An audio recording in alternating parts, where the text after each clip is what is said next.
Nega vazn og'ir ayollarimizda homiladorlik bo'lish qiyin bo'ladi? Chunki bularda insulin rezistenslik ko'payib ketadi. Qonda insulinning ko'payishi natijasida tuxumdon hujayralarda impuls ishlamay qoladi va sizda ovulyatsiya bo'lmaydi.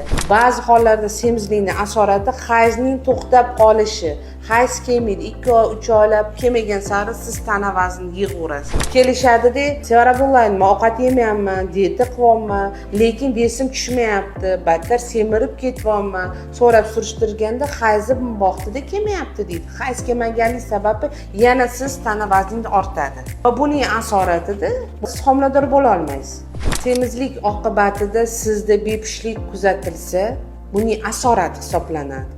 Bunga befarq bo'lmanglar. Agar sizda hayz siklingiz normada kelmayaptimi, tana ortiqcha vazningiz bor, albatta ginekolog ko'rgiga keling, endokrinolog ko'rgiga keling, birgalikda ishlab, sizni tana vazningizni kamaytirib, hayz siklingizni regular qilib va ovulyatsiyangizni tiklash kerak. Siz o'zingizning sog'lig'ingizga befarq bo'lmang.